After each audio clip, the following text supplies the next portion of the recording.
वेद पाठशाला में मैं आपका हार्दिक स्वागत करती हूँ। प्रिय श्रोता, परमेश्वर का वचन जीवित, पवित्र एवं सामर्थी है।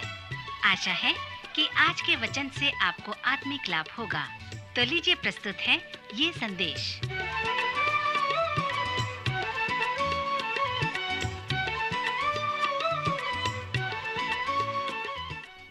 श्रोता मित्र, वेद पाठशाला की अगली कक्षा में आपका स्वागत है।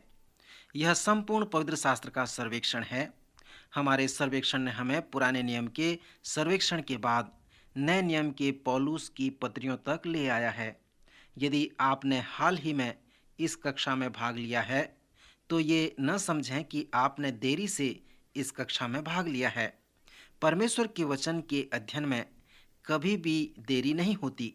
इस अध्ययन में हम फिर से दूसरे कुरिन्थियों की पत्री पर ध्यान करेंगे। यदि आपके पास अभी पवित्र शास्त्र है तो कृपया दूसरा कुरिन्थियों के 8वें अध्याय व 9वें अध्याय को खोल लें। मैं फिर से आपको स्मरण दिला दूं कि इस पत्री में मैं आपको इसका परिचय व रूपरेखा दे रहा हूं। इस पत्री में और भी सुंदर सच्चाइयां हैं जिन्हें मैं नहीं बताता। कभी कभी लोग मुझसे कहते हैं, आपने इस पुस्तक से मेरे पसंद के पद को छोड़ दिया। हाँ, यह सत्य है कि इस पत्री में अनेक सुंदर व अच्छे लेखांश हैं जिन्हें मैं सबको नहीं ले रहा हूँ, क्योंकि मैं चाहता हूँ कि आपके इस पत्री के महत्व को व रूपरेखा को ही मैं आपके सामने प्रस्तुत करूँ। मित्र, जैसे हम इस पत्री के 8वें व 9वें अध्याय में आते हैं तो हम इस पत्री के व्यवहारिक विषय में आते हैं। इसके पहले कि हम इस अध्याय को देखें, आइए मैं आपको इस पत्री के कुछ महान लेखांशों का अध्ययन करा दूं। उदाहरण के लिए यहाँ पर एक सुंदर लेखांश है जिसमें पौलुस हमें व्यक्तिगत संबंध के आंतरिक बातों को बताता है। उसने कहा है, यदि मैं तुम्हें दुखी करूं तो मुझे कौन आनंदित करेगा? केवल वही जो मेरे द्वारा दुखी हुआ है। मैं सोचता हूँ यहाँ पर बहुत ही व्यवहारिक सत्य है। आप इसे अपने विवाह में लागू करें। कभी कभी यह किसी मनुष्य के लिए आशीष का कारण होता है कि जब वह सुबह अपने घर से उठकर कार्य में जाता है। यह प्रायः उसके पत्नी के लिए भी यह एक महान आशीष का कारण होता है। सो जिसे आप दुखी करते हैं उसी के द्वारा आनंदित किए जाते हैं। वो पुराना गीत में इस प्रकार आया है कि आप जिसे प्रेम करते हैं उसे आप हमेशा दुखी भी करते हैं। 6वें अध्याय के अंत में पौलुस पृथक्करण, पक्षपात, भेदभाव के विषय में शिक्षा देता है और कहता है कि अविश्वासियों के साथ असमान जुए में न जूतो, क्योंकि विश्वासी के साथ अविश्वासी का क्या नाता, धार्मिकता और अधर्म का क्या मेल जोल।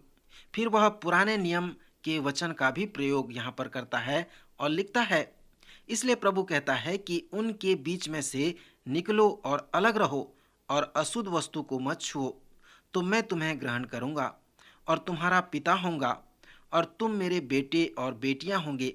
सो पौलुस यहाँ पर कहता है कि अविश्वासियों से अपने आप को अलग रखो। पर यदि आप इस प्रकार करेंगे तो आप संपूर्ण जगत में नहीं पहुंच पाएंगे। पौलुस के कहने का तात्पर्य यह है कि तुम उनसे अलग प्रकार का जीवन व्यतीत करो। उस सच्चाई को कभी न भूलो कि आप उनसे अलग हो, बदले हुए नया जन्म पाए हुए लोग हो। तुम्हारा एक पैर स्वर्ग में है, तुम्हारे पास मन फिराव का अनुभव है, जंगल का अनुभव है, स्वर्गीय स्थानों का अनुभव है। सो उन अन्य लोगों की तरह तुम्हारा जीवन, तुम्हारा चाल चलन अलग प्रकार का है। श्रोता, इस पत्री के 8वें व 9वें अध्याय को जब आप पढ़ेंगे तो आप पवित्र शास्त्र के इन महान अध्यायों से भंडारीपन के विषय में भी पढ़ेंगे। भंडारीपन एक लोकप्रिय विषय नहीं है। जब मैं 25 वर्ष का था तभी से मैंने अपनी सेवकाई प्रारंभ की थी। उस समय मैंने कहा था कि मैं पैसों के ऊपर अपना संदेश कभी नहीं दूंगा, क्योंकि मैंने सुना था कि जब एक पास्टर ने पैसा के ऊपर प्रचार किया था तो लोग चर्च आना ही बंद कर दिए थे। सो मैंने कहा कि मैं पैसा के ऊपर कभी प्रचार नहीं करूंगा, क्योंकि मैंने सीखा है कि पास्टर होने के नाते मैं उनका उत्तरदायित्व व्यक्ति हूँ, उनका चरवाहा हूँ। पवित्र शास्त्र बताता है कि आत्मिक व्यक्ति का भंडारीपन उसके विश्वास योग्यता या अविश्वास योग्यता पर निर्भर करता है। लूका के 16वें अध्याय में प्रभु ने उस अधर्मी भंडारी के विषय में दृष्टांत दिया है कि यदि आप थोड़े में विश्वास योग्य नहीं हैं, तो परमेश्वर आपको आशीषित नहीं करेगा। वह उन सभी आशीषों को आपसे छीन लेगा। मेरे चर्च के खजांची ने एक बार मुझसे कहा कि मैं भंडारीपन या दान देने के विषय में प्रचार करूं और लोगों को देने के लिए प्रेरित करूं, क्योंकि लोग एक रुपया भी प्रभु के लिए देना नहीं चाहते थे। सो मैंने कई बार इसके विषय में प्रचार किया। यदि आप भंडारीपन के विषय में प्रचार करना चाहते हैं, तो इन दोनों अध्याय से बढ़कर और कोई अध्याय आप प्राप्त नहीं करेंगे। यहाँ पर पौलुस उन सेवकों के लिए चंदा एकत्रित करने को कह रहा है जो यरूशलेम में दुख उठा रहे हैं। वे यहूदी संत हैं, पवित्र लोग हैं। ये वे संत हैं जिन्हें पौलुस ने उस समय सताया था जब वह एक मसीही विरोधी था, और ऐसा लगता है कि इसी कारण पौलुस को बड़ा दुख था, उनके लिए एक बोझ था, उन पर तरस खाता था और उनकी सहायता करना चाहता था, क्योंकि पहले उसने उन लोगों को सताया था।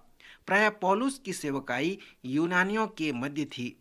कुरिन्थ, इफिसुस और कुलुस्यु के विश्वासी प्रायः यूनानी थे।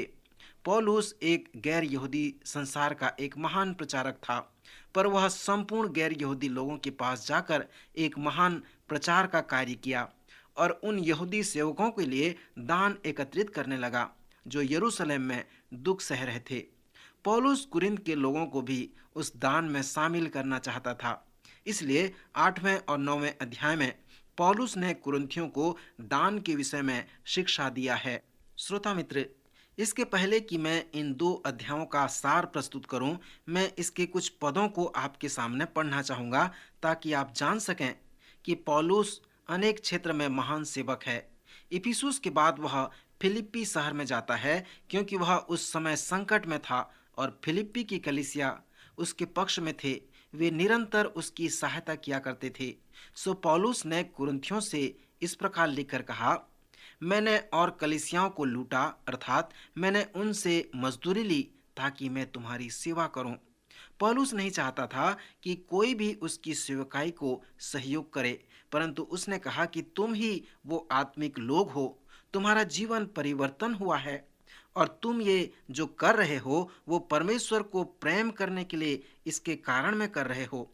पौलुस जो है तंबू बनाया करता था और उसके आय से वह अपने स्वयं का और अपनी सेवा के दल का, उनके सभी सदस्यों का वो सहयोग किया करता था। सो फिलिपियों से जो आत्मिक लोग थे उनसे पैसा लेने की अपेक्षा वह उन्हें अनुमति देता था कि वे सहयोग करें। जब पौलुस फिलिप्पी से कुरिन्थ को पत्र लिख रहा था तो उसने कुछ अच्छा कार्य किया। उसने उन्हें बताया कि फिलिप्पी के लोग किस प्रकार से उन्हें देते हैं, कैसे उनका स्वभाव है, कैसी उनकी भावनाएं हैं और देने का तरीका उनका किस प्रकार का है। इसलिए पौलुस 8वें व 9वें अध्याय में कहा है कि अब हे भाइयों, हम तुम्हें परमेश्वर के अनुग्रह का समाचार देते हैं जो मकिदुनिया की कलीसिया पर हुआ है कि क्लेश की बड़ी परीक्षाओं में उनके बड़े आनंद और भारी कंगालपन के बढ़ जाने से दान की उदारता बहुत बढ़ गई। और उनके विषय में मेरी यह गवाही है कि उन्होंने अपनी सामर्थ भर बनन सामर्थ से बाहर मन से भी दिया है और इस दान में और पवित्र लोगों की सेवा में भागी होने के अनुग्रह के विषय में हमसे बार बार बहुत विनती की, और जैसी हमने आशा की थी वैसी ही नहीं, वरन उन्होंने प्रभु को, फिर परमेश्वर की इच्छा से हमको भी अपने तई दे दिया। इसलिए हमने तीतुस को समझाया कि जैसा उसने पहले आरंभ में किया था वैसा ही तुम्हारे बीच में इस दान के काम को पूरा भी कर लो। सो अब वह कुरिन्थ को उस चित्र में लेकर आता है और फिर कहता है कि जैसे हर बात में, अर्थात विश्वास, वचन, ज्ञान और सब प्रकार के यत्न में और उस प्रेम में जो हम से रखते हो, बढ़ते जाते हो, वैसे ही इस दान के काम में बढ़ते जाओ। मैं आज्ञा की रीति पर तो नहीं, परंतु औरों के उत्साह से तुम्हारे प्रेम की सच्चाई को परखने के लिए कहता हूँ। यहाँ पर एक महान पद है जो इस संदर्भ में से बाहर आता है, अर्थात तुम हमारे प्रभु यीशु मसीह का अनुग्रह जानते हो कि वह धनी होकर भी हमारे लिए कंगाल हो गया, ताकि उसके कंगाल हो जाने से तुम धनी हो जाओ। और इस बात में मेरा विचार यही है, क्योंकि यह तुम्हारे लिए अच्छा है, जो 1 वर्ष से न तो केवल इस काम को करने में ही, परंतु इस बात के चाहने में भी प्रथम हुए थे। इसलिए अब यह काम पूरा करो कि जैसा इच्छा करने में तुम तैयार थे, वैसा ही अपनी अपनी पूंजी के अनुसार उसे पूरा भी करो, क्योंकि यदि मन की तैयारी हो तो दान उसके अनुसार ग्रहण भी होता है, जो उसके पास है, न कि उसके अनुसार जो उसके पास नहीं है।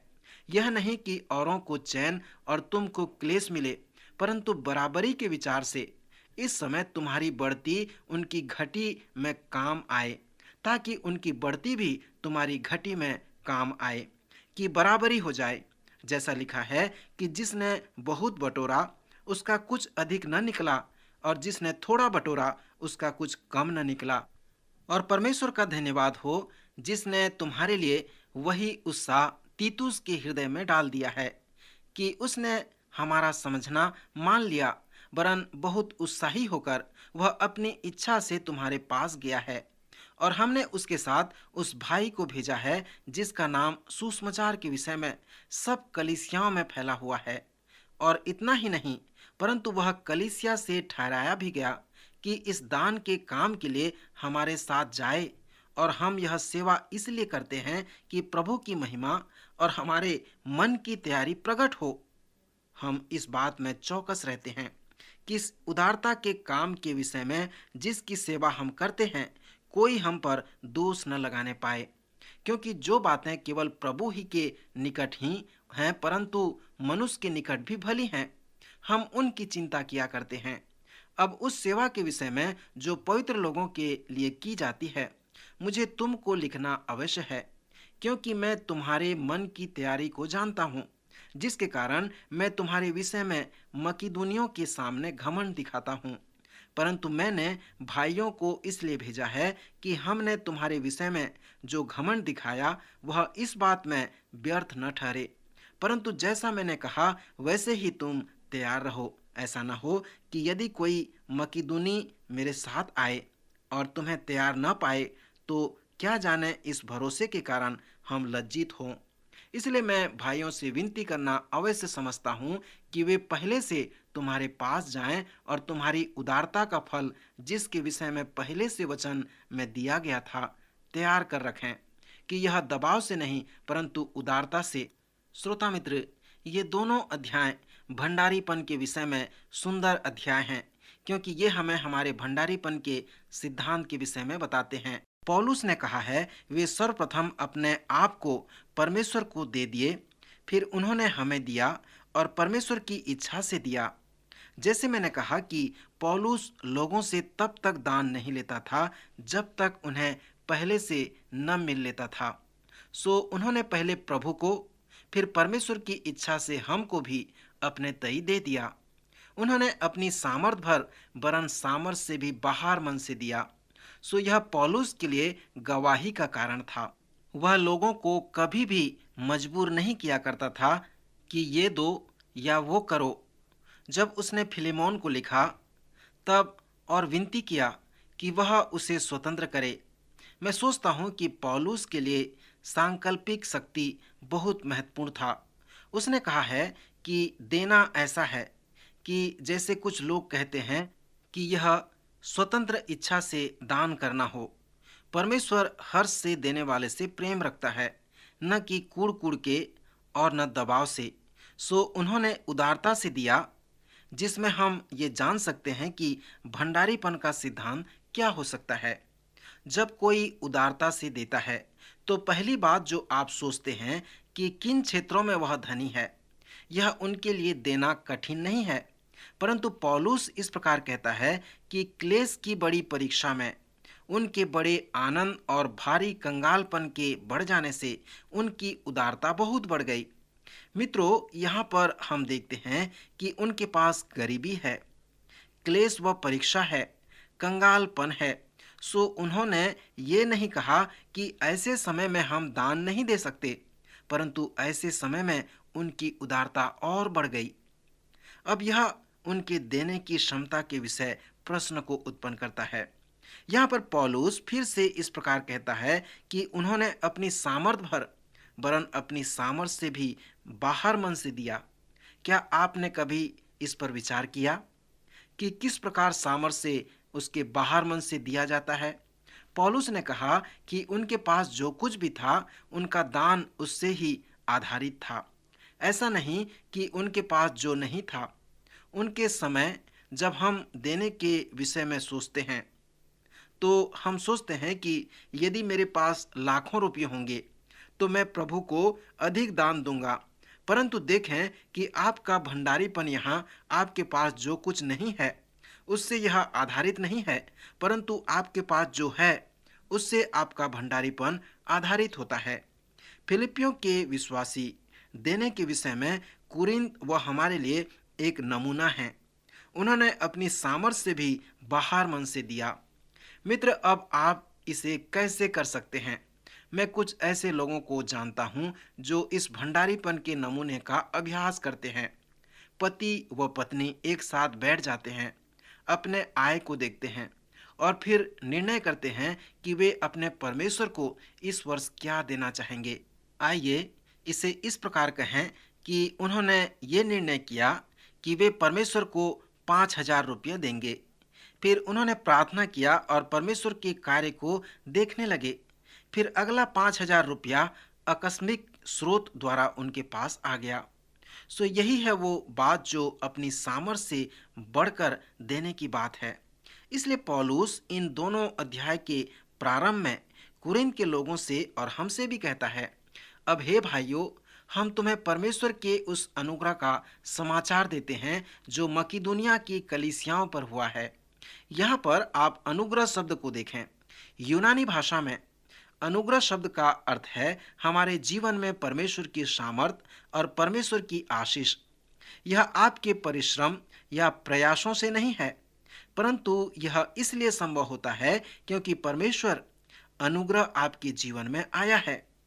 इस देने के क्षेत्र में आप परमेश्वर के अनुग्रह को प्रमाणित कर सकते हैं। सो पौलुस जो अनुग्रह के देने के विषय में कहता है वो इसी प्रकार का है। फिर फिलिपियों के देने में एक और समानता भी दिखाई देता है। जब पौलुस लिखता है कि वहां पर एकता होनी चाहिए, उसके कहने का तात्पर्य है कि उनके देने में समानता हो। मुझे नहीं मालूम कि परमेश्वर ने किस प्रकार इसे किया है, परंतु उनकी क्लेश व कंगालपन बढ़ जाने से उनकी उदारता बढ़ गई।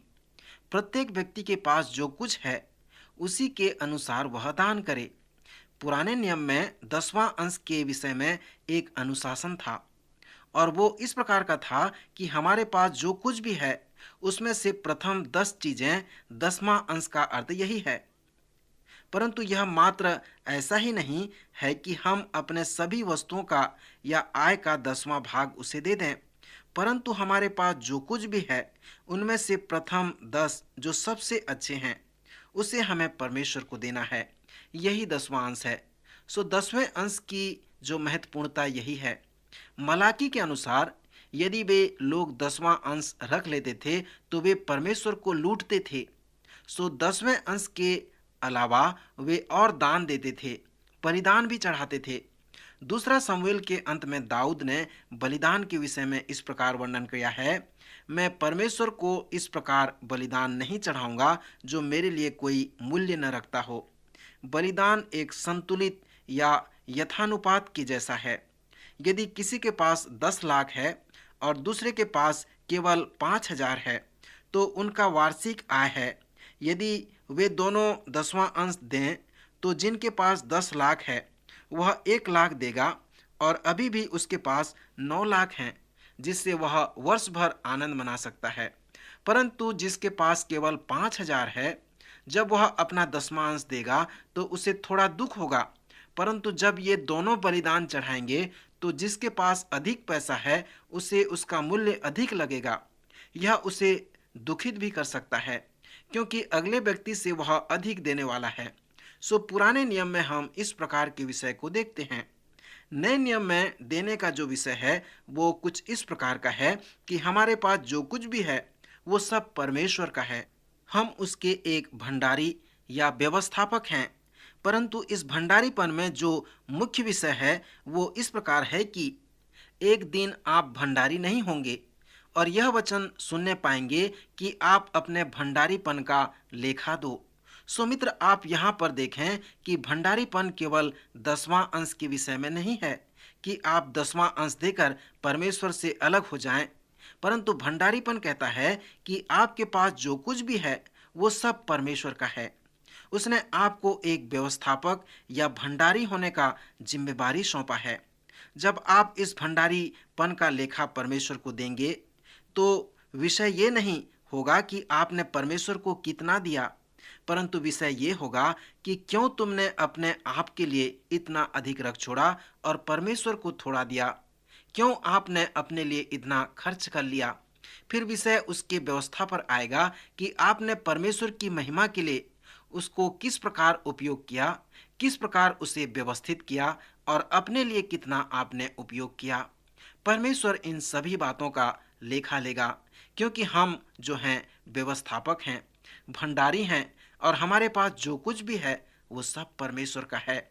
मित्रों, परमेश्वर इन सभी वस्तुओं से, सभी बातों से वो लेखा लेगा, हिसाब लेगा। क्या आप इस बात के लिए तैयार हैं? फिलिपियों ने कुरिन्थ के लोगों को जो नमूना दिया है वो भंडारीपन के सिद्धांत का समानता है। जिस समानता के विषय में परमेश्वर बताता है वो इस प्रकार है, हमारे पास जो कुछ भी है यदि हम उसके अनुसार देते हैं, न कि जो हमारे पास नहीं है उसके अनुसार, तो परमेश्वर इसमें एक महान समानता के कार्य को करता है। परमेश्वर गरीब विधवाओं के थोड़े से दमड़ी को उस धनवान के हजारों रुपयों से भी अधिक महत्व रखता है और उसे उपयोग करता है। एक बार पास्टर डिक वुडवर्ड एक चर्च बना रहे थे। उसे बनाने के लिए उन्हें पैसों की जरूरत थी, सो उन्होंने चर्च में देने के विषय में प्रचार किया। एक दिन एक व्यक्ति ने आकर मेरे पास अपना चिड़ीमार बंदूक छोड़ दिया और कहा, मैं इसे आपको नहीं वरन परमेश्वर को दे रहा हूँ। सो उसके पास जो कुछ भी था उसने परमेश्वर की सेवा के लिए उसे दे दिया। सो जब पौलुस कहता है तो उसके कहने का तात्पर्य यह था कि आपके पास जो नहीं है उसके अनुसार आप परमेश्वर को न दो, परंतु जो आपके पास है उसके अनुसार आप परमेश्वर को दो। मित्र, यदि आप इस भंडारीपन के विषय में रुचि रखते हैं, इसके विषय में प्रचार करना चाहते हैं या संडे स्कूल में सिखाना चाहते हैं, तो इन दोनों अध्याय पर ध्यान करें, अर्थात दूसरा कुरिन्थियों के 8वें और 9वें अध्याय पर। जब आप ऐसा करेंगे तो आप जानने पाएंगे कि परमेश्वर के वचन में ये दोनों अध्याय भंडारीपन के विषय में महत्वपूर्ण अध्याय है। इन दोनों अध्याय में पौलुस विश्वासियों को प्रेरित कर रहा है कि वे उन दुखी संतों के लिए, उन पवित्र लोगों के लिए दान दें जो यरूशलेम में हैं। पौलुस कुरिन्थ के विश्वासियों को प्रेरित करता है कि वे इस महान दान में भाग ले लें और यरूशलेम और यहूदिया में जो यहूदी विश्वासी आर्थिक तंगी में हैं उन्हें वे सहायता प्रदान करें। उन्हें देने के लिए चुनौती देने की अपेक्षा वह उन्हें देने के नमूने को बताता है कि फिलिप्पी चर्च के विश्वासी किस प्रकार दान देते हैं। उसने कहा, हे कुरिन्थ के विश्वासी, यदि तुम परमेश्वर के कार्य में सहभागी होना चाहते हो तो भंडारीपन का सिद्धांत यही है जो तुम्हें बताएगा कि कैसे आप एक विश्वास योग्य भंडारी बन सकते हैं। श्रोता मित्र, आप अपने विषय में क्या सोचते हैं? क्या आप ये मानते हैं कि आपके पास जो कुछ भी है वो सब परमेश्वर का है? उसने आपको दिया है और आपसे कहा है कि आप उसके एक अच्छे और विश्वास योग्य भंडारी बने। क्या आप परमेश्वर के कार्य के लिए हर्ष से देते हैं? क्या आप उसे बलिदान स्वरूप देते हैं? परमेश्वर हर्ष से देने वाले से प्रेम रखता है। वचन में हम पढ़ते हैं कि प्रत्येक जन जैसा मन में ठाने वैसा ही दान करे, न कुड़कुड़ के और न दबाव से, क्योंकि परमेश्वर हर्ष से देने वाले से प्रेम रखता है। मित्र, यदि आपके पास अधिक नहीं है तो परमेश्वर जानता है वह आपसे उतना आशा नहीं करेगा, परंतु आपके पास जो कुछ भी है उसमें आप विश्वास योग्य रहें, तब परमेश्वर आपको आशीष देगा, क्योंकि यही उसकी प्रतिज्ञा है। इस विषय से संबंधित और भी बहुत बातें हैं जिसे मैं अगले कार्यक्रम में आपको बताऊंगा। परंतु आप दूसरा कुरिन्थियों के इन दोनों अध्याय को बड़े ध्यान से पढ़ें।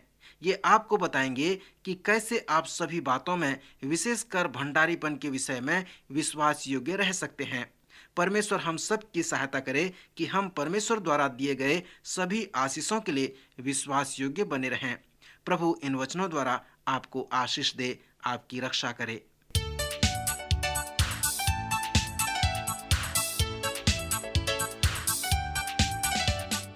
आज का कार्यक्रम सुनने के लिए हम आपको धन्यवाद देते हैं। श्रोताओ, आत्मिक विषय से संबंधित कोई सवाल आपके मन में है तो आप अपने सवालों का जवाब इस पते पर प्राप्त कर सकते हैं।